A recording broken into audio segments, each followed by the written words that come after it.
Doesn't matter, she thought as she pushed off. But when she landed beside the postal rail car, she felt the pain like a knife shoved into her. Hala gasped and stumbled, dropped the canvas bag, squeezed her eyes shut, and bit her lip to keep from screaming. Chapter 58.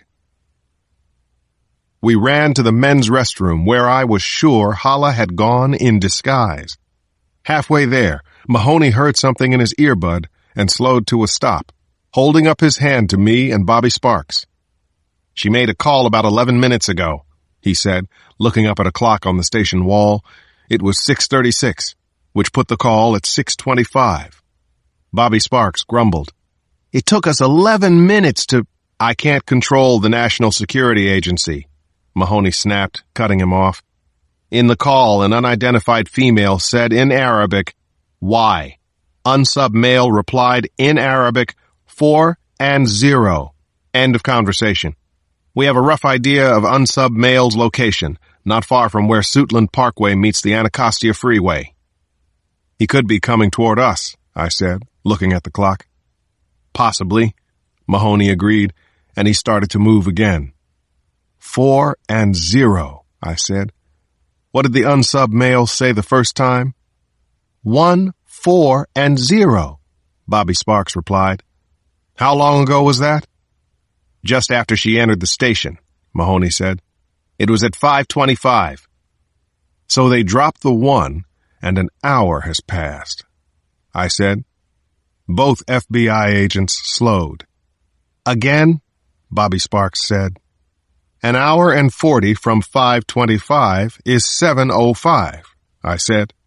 40 minutes from 6:25 is 7:05. I think we've got their timetable."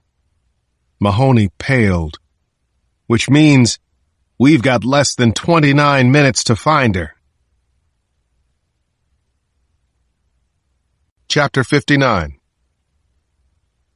It took Hala a good 20 seconds before she could get her muscles to relax and her eyes to open. She gritted her teeth at the burning pain in her hip as she looked all around her. To her left and down the tracks, red lights glowed at intervals all the way to the snow-blanketed mouth of the terminal. Hala could make out, about 50 feet ahead of her, the dark hulks of the suburban MARC trains.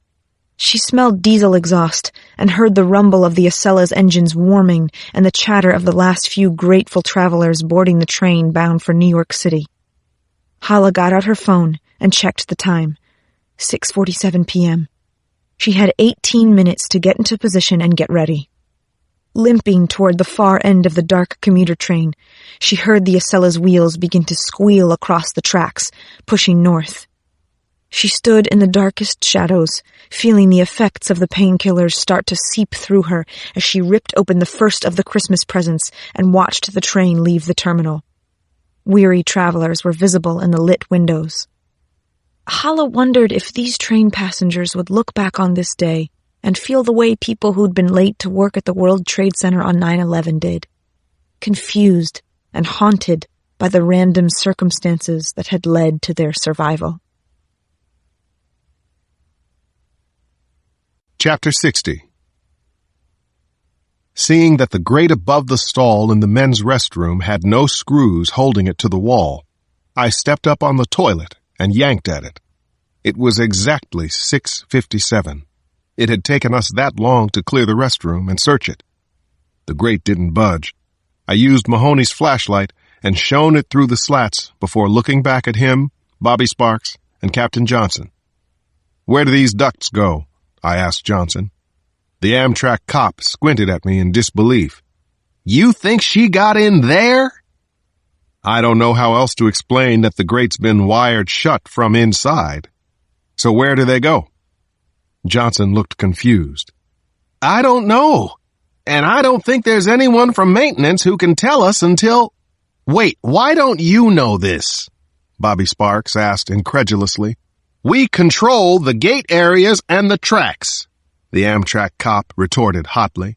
"The station's interior is the responsibility of a private management firm in Virginia, but everyone there's got the night off. It's Christmas, for God's sake." I gestured angrily at the duct. Where could it go? Or better, what places would be vented by this ductwork? Captain Johnson thought a second, said, Sbarro, the pizza place that's around the corner here, and then the U.S. Postal Service facility, I guess. How big is that? Bobby Sparks asked. Big enough to handle everything coming off Capitol Hill, House and Senate side, and all the federal agencies around here. There's no chance anyone from the U.S. Postal Service is working on Christmas, Mahoney said. As a matter of fact, there's a skeleton crew in there right now, Johnson said. I saw them on the loading dock. They're on until 10. I thought about that a second, then said, Does the loading dock face First Street or the terminal? Both, the Amtrak officer said. There's a single steel roll-up door facing the street and a double that allows access to the tracks. She's either escaping to the street or trying to get to the trains, I said, moving toward the door. Get men to the west end of that terminal, inside and outside. Tell them she's dressed as a male, an Amtrak worker, and should be considered armed and dangerous. Captain Johnson began to sweat again as he barked orders into his radio. So did Mahoney and Bobby Sparks and I, as we all sprinted to the security entrance that led down to the terminal, the loading platforms, and the train tracks. Chapter 61. Fewer than 4 miles to the south, across the river in Anacostia, a white panel van sporting a sign that said CSX Transit Support crept through the snow toward the 11th Street Bridge, heading north into Washington. The driver was dressed in work boots, a blue one-piece worksuit similar to the one Hala wore, and a dark blue insulated Carhartt coat. There was a patch on the chest of the coat that said CSX Maintenance Services. Below that patch, the name Herb had been embroidered. His real name was Omar Nazad, but he carried the Maryland driver's license and employee ID of Herbert Montenegro of Falls Church, Virginia, a Tunisian who had looked more Eastern European than Maghrebian. Nazad had entered the United States on a student visa to study for his doctorate in chemical engineering at Purdue University, but he had left the school almost immediately, disappearing into this new identity courtesy of Al-Aila and Hala al-Dosari. They'd met 6 months before in a safe house run by a theater major at Syracuse University. Hala was older than Nazad by almost 10 years, but she captivated him with her beauty and her passion for the cause. This plan had been their idea, conceived during the long, wet upstate New York spring and expanded and refined during the summer and early fall. Tonight, they and the others would see it through, no matter the consequences. "Brother," came a male voice from behind Nazad back in the interior of the van, which was dark but for the glow of a computer screen. "I hear you, brother," Nazad answered. 6 minutes, the man replied. "We'll just make..." Nazad stopped, cursed. "What is wrong?" "Police ahead. They've blocked off the left lane to the bridge. Quiet now." Nazad pulled shut dark drapes that separated the front seats from the van's rear. He rolled slowly by a police officer waving a flashlight. "Officer," he called, "is the exit plowed down onto 12th Street? I have to check the tracks as it enters the tunnel." "Exit's plowed, but nothing beyond it," the officer replied. "Hope you got chains. It's a mess down in there." "I'd take my chances," Nazad said and drove on. Chapter 62. The painkillers had kicked in. Hala pocketed the spool of thin, ultra-strong fly-fishing tippet line, picked up the tool bag, and limped in the dark shadows on the other side of the suburban MARC trains, heading toward 2 longer Amtrak trains that were sitting dead and barely lit in the middle of the huge terminal. She heard screeching and rumbling at the east end of the station. A freight train was leaving the First Street tunnel, which ran under Capitol Hill toward the CSX tracks and the Navy Yard. She felt a thrill go through her at the idea that this might all proceed according to plan, snow delay or not. Hala made it to the northernmost end of the first dead Amtrak train, more than 150 yards from the U.S. Postal Service loading dock. She rested for a second against the snub nose of the massive locomotive, watching the last few cars in the freight train disappear through the terminal mouth, heading toward the Ivy City yard that was somewhere out there in the snowy darkness. Another train approached the station now. The Crescent. Bound for Atlanta and the Big Easy, Hala thought, feeling the narcotic buzz building, and a moment of regret that she would never get to see where jazz was born. Still, she was alert enough to know she needed to duck beneath one of the locomotives so she would not be caught in the southbound train's headlamp. At 7:02:46, according to her phone, Hala thought she heard something above the din of the approaching train. Crawling to her right, she peered along the platform, catching glimpses of men with guns way back toward the security gates, maybe 10 of them, all spreading out and moving east and west of her location. Was that Cross with them? She couldn't tell for sure. Were they onto her? They had to be. They were going toward the MARC trains in the postal facility. It was 7:03:10 now. The southbound Crescent squealed into the bay between the F and G loading platforms. There were hardly any people on board, at least not in the rear cars. But after all, it was Christmas night. Hala crawled back to the toolkit and fished out 2 of the remaining 7 hand grenades, nestled like eggs in the ripped Christmas paper.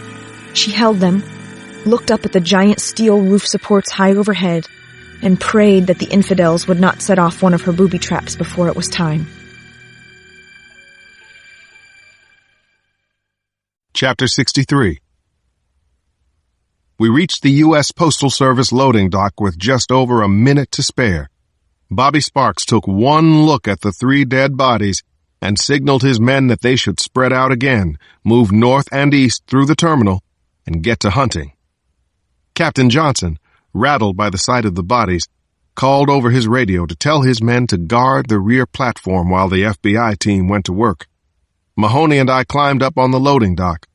A small television, a portable device probably belonging to one of the postal workers, sat on an overturned crate. It was playing the local news, which had been delayed by the Lions football game, and the broadcast featured a recap of the hostage crisis in Georgetown. The video showed Henry Fowler in cuffs and leg chains. Fowler's former wife was climbing into the back of an ambulance with her new husband. I was being interviewed by some newswoman. Below me, it said, D.C. Detective Alex Cross, Georgetown hostage crisis hero. I shut the TV off, then noticed my reflection in a window. I sure as hell didn't look like a hero. My hair was wet and I had some ugly stubble on my face. My clothes were soaked with perspiration and my eyes were red with fatigue. I had noticed on the news report that my hands were shaking a little and that I kept swallowing hard as I spoke. I also looked unpleasantly thin, not the trimness of a healthy person, but the gaunt, haggard look of a guy who was living life way too hard. The Fowler situation had wrapped up less than 12 hours ago. Right then, it felt to me like it had happened 30 years ago. Tonight was turning into a much, much bigger nightmare. That was as plain as the bodies of the dead postal workers. Seeing the way their corpses lay broke me out of my thoughts. I did some quick trajectory calculations and then looked up the east wall and saw the gaping hole of the ventilation system. How in the hell had she? Mahoney showed me his watch. 7:04:50. Mahoney said, "We're to the right and not far beyond the rail car the postal workers had been filling. I caught a brilliant flash, followed by a stunning explosion. Shockwaves hit me. Hot metal whizzed by my head, and I dove for the ground." Chapter 64. 10 seconds too soon, but not a disaster, not a game changer, Hala thought after she heard the blast, the bomb she'd set closest to the front of that rail car at the loading dock. Hala heard people yelling as she bit down on the steel clip that ran through the grenade's safety mechanism. She pulled the device away from her, spit out the clip, held the firing lever tight. Wanting to keep them convinced as long as possible that she was attacking from the terminal's west end, Hala leaned back and hurled the grenade up and over the nearest MARC train. She heard it hit and clatter well back by the rear platform. She ducked behind the front end of the locomotive, head down, the protecting her ears and eyes from the blast that shook the terminal.